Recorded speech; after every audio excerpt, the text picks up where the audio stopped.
Buonasera a tutti e bentornati a Liberamente, variazioni e scorribande qui su Radio Libertà.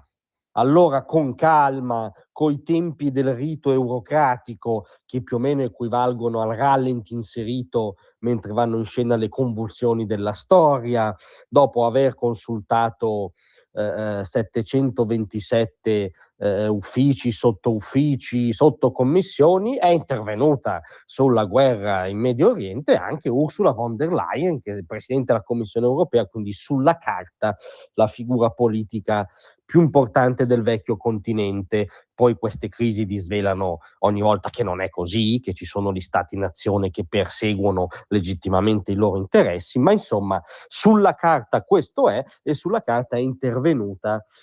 dopo un'ottantina di ore, diciamo, dall'attacco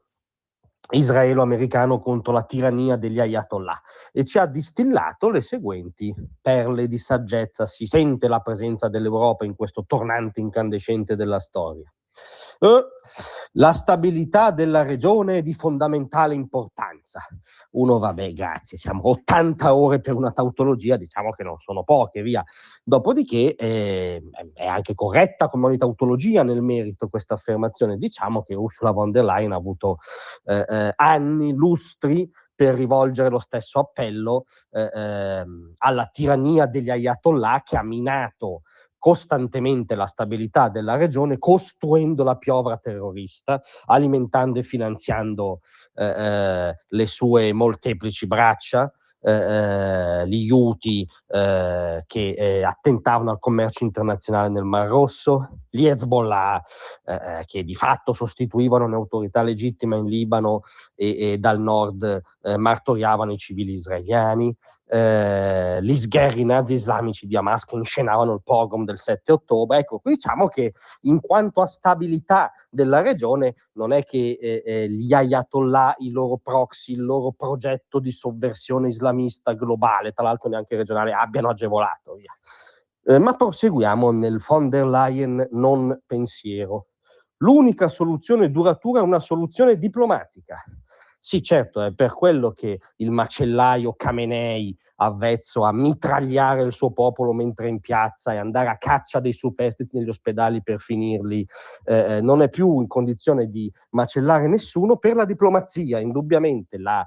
una delle peggiori tirannie della terra, la teocrazia islamista, che appunto tratta il suo popolo come sopra e gli altri esportando terrorismo, sta vacillando, rischia di lasciarci un popolo libero e una regione, un mondo più sicuri, grazie alla diplomazia, ovviamente. Ovviamente no, grazie all'intervento militare israelo-americano. Perché c'è, tra le tante cose, ma in questo frangente della storia emerge chiaramente una cosa che Ursula, che l'eurocrazia, i suoi troppi aedi presenti nei nostri media non hanno capito. Non hanno capito quello che ha detto Marco Rubio alla recente conferenza di Monaco, in un discorso epocale che sembra la cornice, diciamo, di visione, la cornice geopolitica, la cornice anche culturale in cui si inserisce l'attuale crisi bellica. Il vecchio mondo è finito, ci ha detto Marco Rubio, cioè diciamo il mondo costruito dal 1945 a oggi su un sistema di puntelli e istituzioni internazionali diciamo guidato, o che perlomeno non entra in conflitto con gli interessi occidentali, cioè con gli interessi di quell'unico spicchio di mondo in cui esistono, con tutte le imperfezioni, quelle quisquiglie che poi sono riassumibili nella libertà, no? Individuale, economica, di culto, declinatela nei mille modi declinabili. Quel mondo è finito, quell'illusione è caduta, il globalismo non faceva gli interessi di quello spicchio eccezionale in senso tecnico, cioè che costituisce un'eccezione di mondo, ha fatto invece via via gli interessi dei suoi nemici, Cina comunista in primis, che ha destrutturato le sue economie e è diventata riferimento di un asse del male che annoverava, ma annovera ancora quel che ne rimane, gli ayatollah iraniani. Il bivio della storia che ci ha indicato Rubio è che o si lascia proseguire questo asse del male nella sua affermazione, peraltro usando mai strumentalmente le istituzioni internazionali di cui sopra, pensiamo all'ONU che dà fior di presidenze sui diritti umani, lo sviluppo sociale alla Repubblica Islamica dell'Iran e condanna molto di più l'unica democrazia del Medio Oriente della Repubblica Islamica dell'Iran, oppure l'Occidente riprende in mano il proprio destino, riprende in mano la fiaccola che guida la storia, si rende conto che non è il momento dell'esclusiva diplomazia, che è un momento di scontro di potenze con sottostante uno scontro di civiltà, non è il nostro potere negarlo, è il nostro potere scegliere se combatterlo in 1000 modi, quello militare è solo uno, ma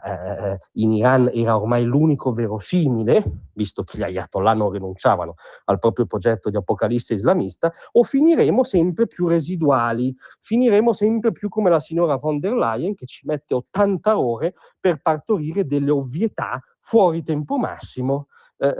e fuori dalla storia, perché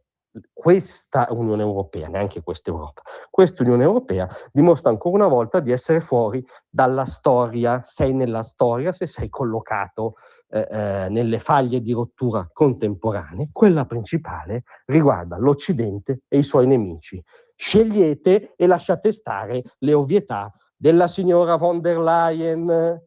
Grazie a tutti, a domattina.